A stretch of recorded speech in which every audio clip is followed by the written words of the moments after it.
예수님께서는 우리에게 기도를 가르쳐 주셨는데 이 기도의 목적은 우리 개인 기도를 가르치신 것이 아닙니다.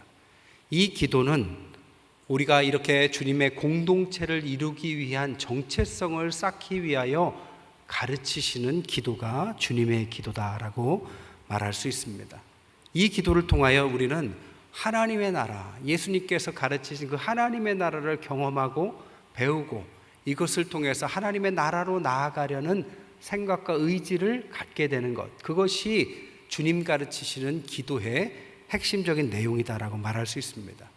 그러면 주님이 가르치시는 그 공동체란 무엇일까?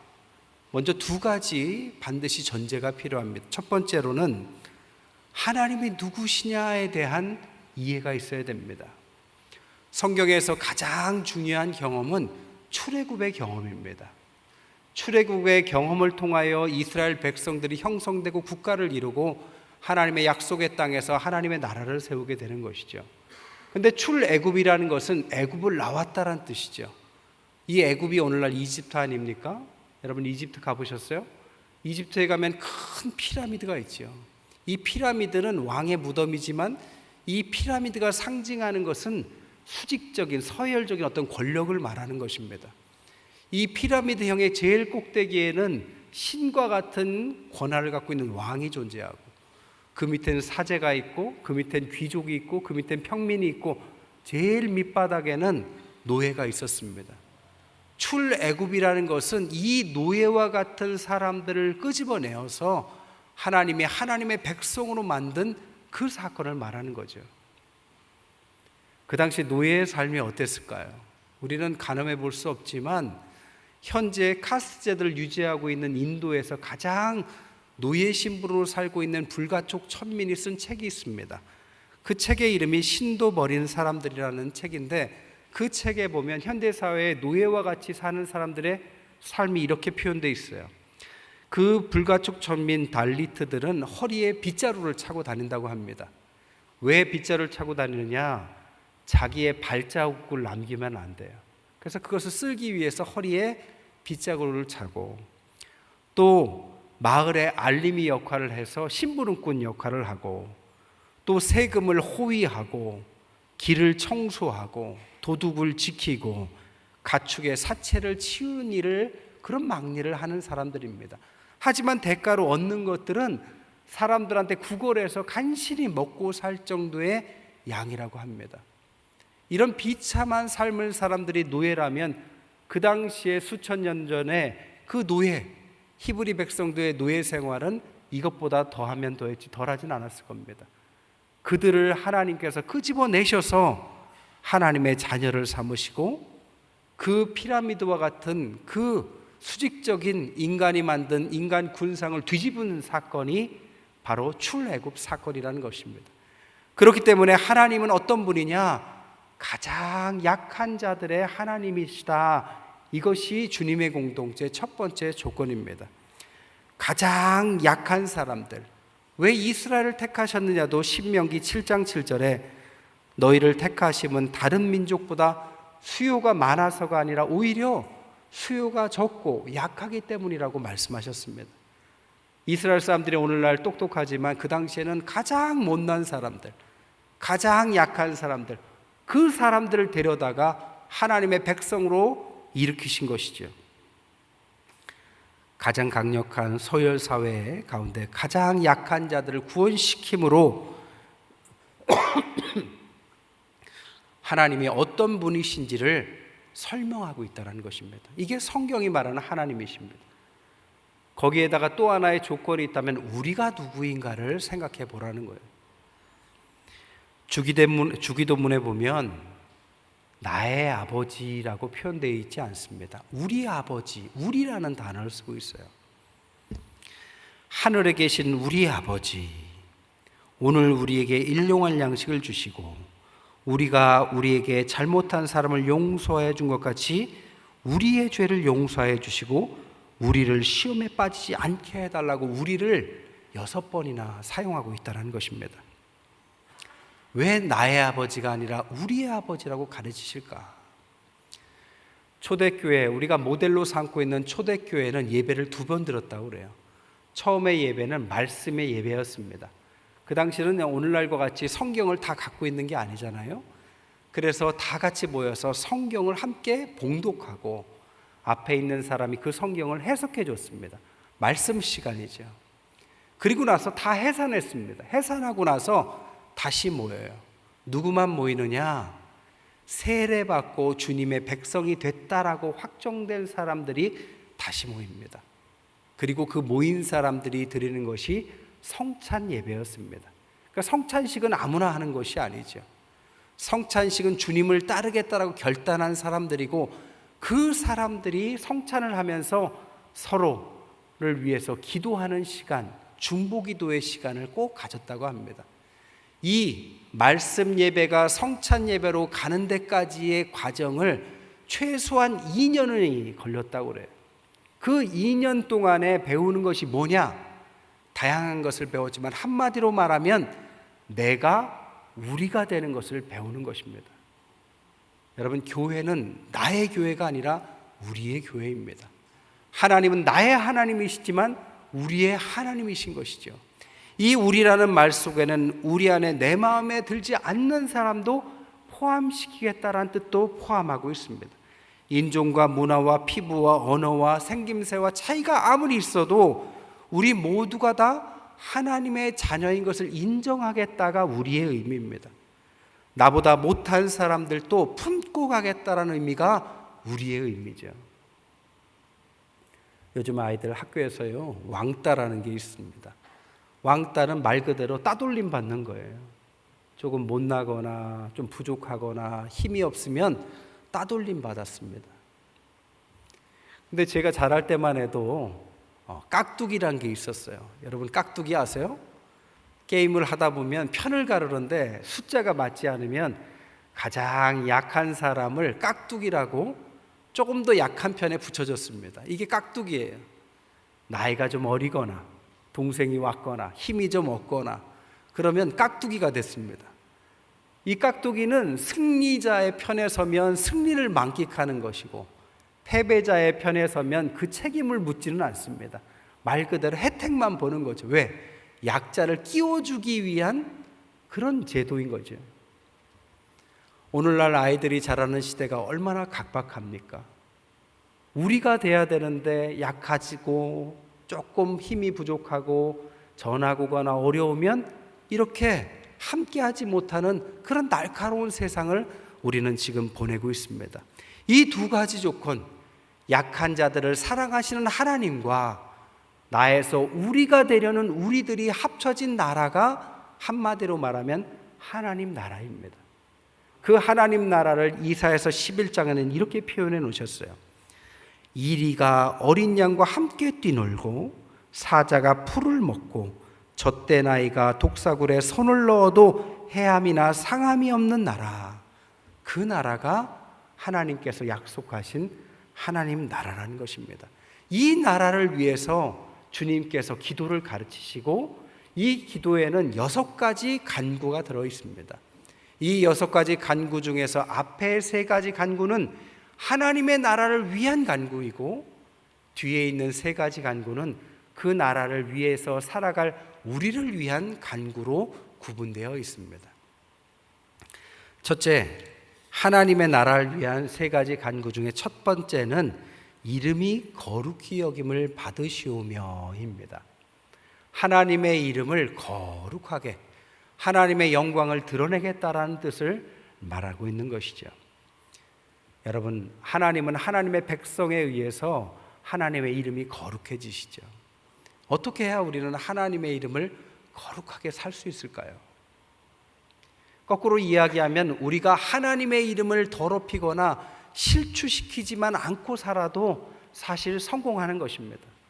하나님의 이름을 어떨 때 우리는 실추시킬까? 많은 경우가 있지만 칼바르트라는 신학자는 2가지를 이야기했어요. 첫째, 탐욕스러운 교회나 개인은 하나님의 이름을 실추시킨다. 그러면서 탐욕스러운 교회를 이렇게 표현했습니다. 하나님의 대리차처럼 거만하고, 하나님의 진리를 독점한다고 착각하고, 하나님을 다 안다고 규정하고, 하나님을 통해서 권력을 누리는 교회나 성도를 탐욕스러운 사람 교회다, 이렇게 말했습니다. 대표적인 것이 십자군 전쟁이죠. 십자군 전쟁은 성지 예루살렘을 탈환하기 위해서 공존했던 그곳에서 전쟁을 일으킨 그런 사건이었습니다. 이 십자군 전쟁을 통해서 교황 우르반 2세가 십자군 전쟁을 일으켰는데, 그 성지를 탈환하기 위해서 성스러운 사람이 가서 전쟁을 해야 된다고 소년병들을 많이 보냈습니다. 수차례에 걸쳐서 거기에 보내면서 수십만의 아이들이 학살당하는 일이 생겼죠. 그때 요황 우르반 2세가 이 십자군 전쟁의 명분을 뭐라고 말했느냐? 손가락을 하늘을 가리키면서 하나님이 원하신다, 이렇게 말했습니다. 이 얼마나 교만한 이야기입니까? 그 말에 신실한 사람들이 따랐고 결국에는 그 사람들의 목숨을 잃는 이런 어리석은 일들이 많이 자행되었죠. 이것이 탐욕스러운 하나님의 이름을 더럽힌 대표적인 사건입니다. 또 하나는 파괴된 교회다라고 말했습니다. 파괴된 교회는 하나님의 말씀이 강하게 선포돼야 되는데 사람들의 눈치만 보고 듣기 좋은 말만 하는 것, 또 하나는 하나님의 말씀이 우리 삶의 걸림돌이 돼서 내 삶을 불편하게 만들어야 되는데 듣기 좋은 말을 해서 결국에는 하나님의 말씀을 잡단 수준으로 격화시키는 그런 교회다라고 말했습니다. 하나님의 나라는 공간의 의미가 아닙니다. 하나님의 나라는 하나님께서 통치하는 그 시간, 그 지점이 하나님의 나라가 되는 것입니다. 어떤 때는 하나님의 나라가 되기도 하고 안 되기도 하는 것이죠. 우리의 주도권이 하나님께 가 있을 때 하나님의 나라가 되기도 하고, 때로는 내가 그 주도권을 가질 때는 하나님의 나라가 아닌 것입니다. 이 하나님의 나라를 가장 잘 이해한 게 바울의 선교입니다. 바울은 하나님을 믿는 그 하나님의 나라를 확장하기 위해서 믿지 않는 그곳으로 가서 하나님께 기도하기 시작하고 그곳에서 하나님께 예비된 영혼들을 위해서 전도하고 하나님의 나라를 선포했습니다. 그리고 하나님의 백성들이 모이면 여지없이 그곳을 맡기고 떠나기를 반복했어요. 그래서 바울의 선교를 믿음으로 하는 선교다 해서 페이스 미션, 이렇게 말을 합니다. 그런데 이 믿음의 선교를 따라한 사람이 있다고 그랬어요. 바로 중국을 선교했던 허드슨 테일러도 똑같이 했습니다. 고국에서 지원이 오지 않자 그냥 거기를 떠나지 않고 우리도 사도 바울과 같이 똑같이 믿음으로 해보자, 우리의 주도권을 주님께 한번 드려보자 하고 시작했는데, 그가 중국 내지 선교회를 통해서 30년간 640명의 선교사가 파송되고 수십만 명의 사람들을 결신시키는 중국 내지 선교회를 세울 수 있었습니다. 그가 마지막 고백하기를 하나님의 방법대로 하는 모든 사역에는 하나님의 공급하심에 결코 부족함이 없더라라고 고백했습니다. 하나님께 주도권을 드리는 그 시간이 하나님의 나라가 임하는 시간이라는 것이죠. 세 번째 간구는 뜻이 하늘에서 이룬 것처럼 땅에서도 이루게 해달라는 것입니다. 하나님의 뜻이 하늘에서와 같이 이 땅에서도 이루기를 기대하는 거죠. 하나님의 나라는 돈으로도 명예로도 권력으로도 이루어지는 게 아닙니다. 옛날에 저는 주일학교 시간에 이런 찬송, 이런 노래를 배운 적이 있어요. 돈으로도 못 가요 하나님 나라. 여러분 아십니까? 네. 뭘로 갑니까? 거듭나야 가고 믿음으로 가는 나라. 찬양이지만 이 말처럼 정확한 게 없는 거죠. 아무리 권력이 있고 힘이 있어도 주님의 뜻이 아니면 안 되는 것입니다. 반대로 아무리 우리가 부족해도 주님의 뜻이 있는 곳은 문이 열리기 마련입니다. 그래서 우리가 기도해야 되는 것은 우리가 얼마나 강하냐가 아니라 하나님의 뜻이 있느냐 없느냐를 분별하는 기도가 중요한 것입니다. 다니엘은 식민지로 끌려가서 제일 먼저 한 일이 뭡니까? 뜻을 정하였다라고 성경은 표현하고 있습니다. 하나님의 뜻을 구하고 그곳에서 하나님의 뜻을 찾아서 뜻대로 행하기를 결정하자 하나님께서 그에게 10배의 지혜를 주셨고, 그와 동역할 수 있는 친구들을 붙여주셨고, 그가 가는 곳마다 문이 열렸습니다.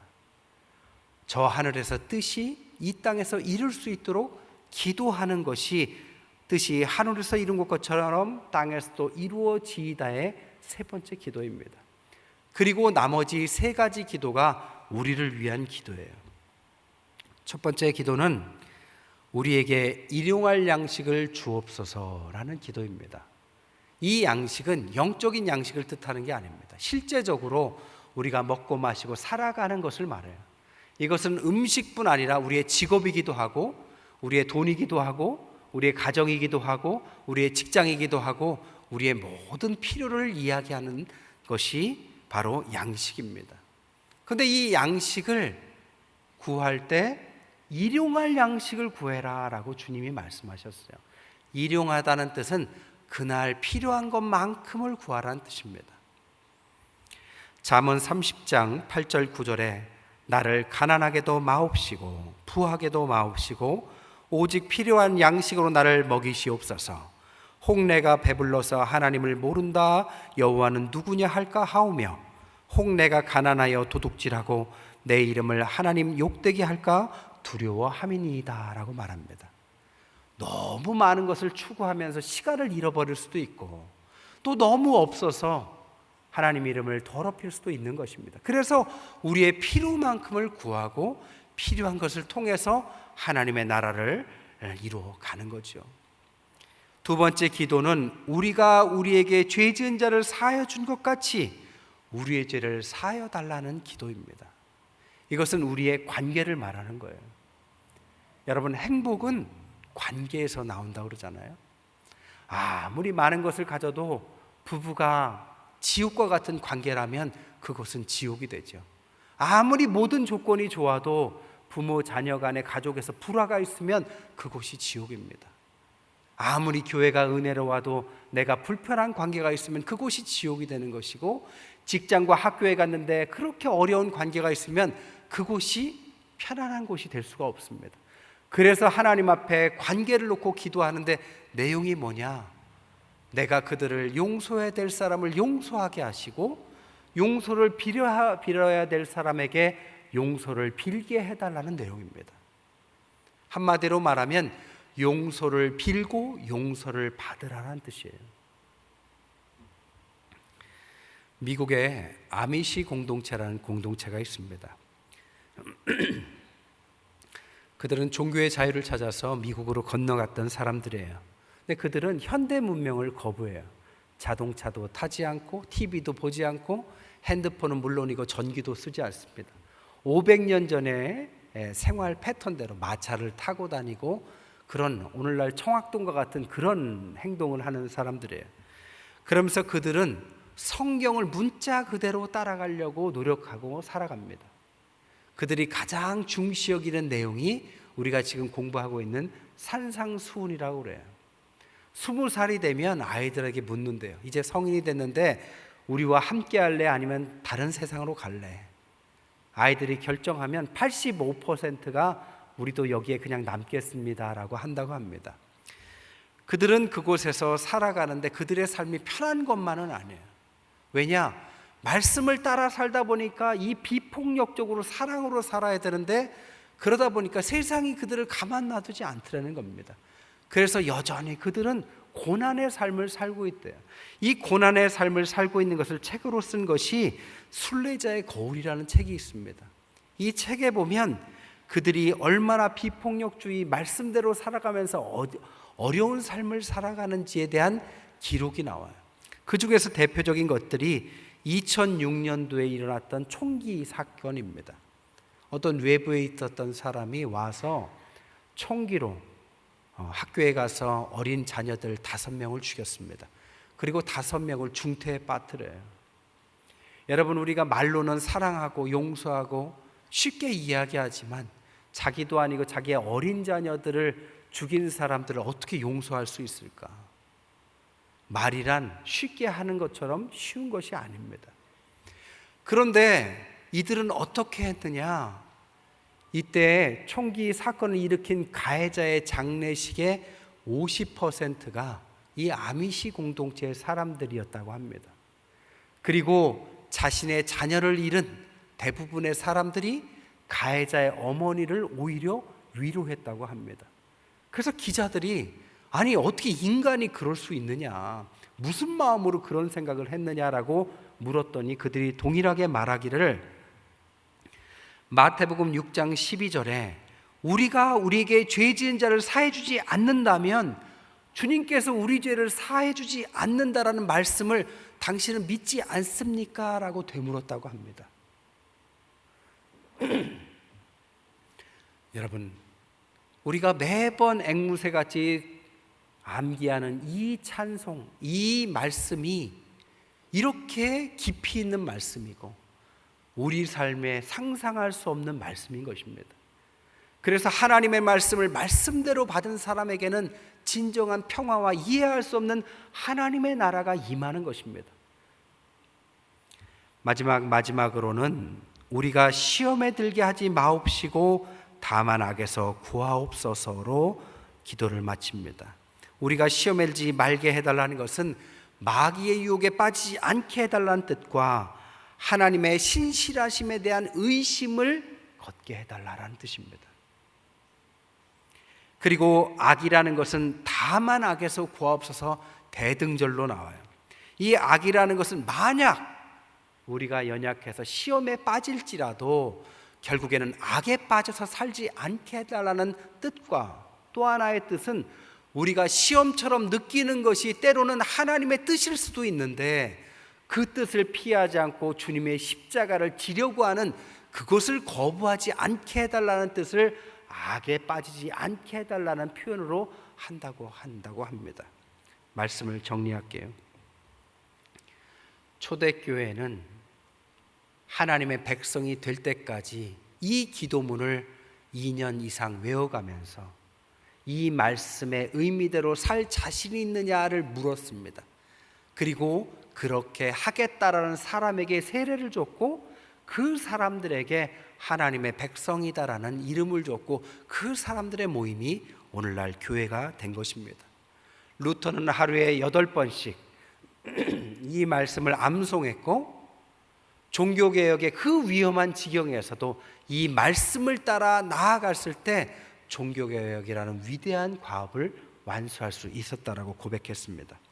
예수님의 주기도문, 우리가 매일 기도하고 찬양하는 이 주기도문은 하나님의 나라를 기대하며 오늘날의 나를 조율해가는 너무나도 소중한 기도문인 것입니다.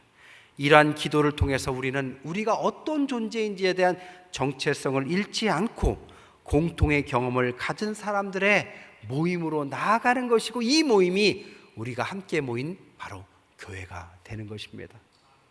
오늘날 많은 곳에서 심지어 이단들도 교회라는 간판을 걸고 아무 생각 없이 그냥 친교의 장으로서만 쓰는 사람들도 많이 있죠. 하지만 우리가 생각하는 것보다 이 교회라는 것은 너무나도 소중한 가치를 간직하고 공통의 주님의 이 공동체를 추구하는 사람이 이 세상과 다른 하나님의 나라를 꿈꾸며 하나님께 기도하고 나아갈 때 그때 진정한 교회다움과 하나님의 나라가 이미 임하는 기적이 일어나는 것입니다. 그런 은혜가 오늘 이 시간에 우리 태평교회 임하기를 주님의 이름으로 간절히 축원드립니다.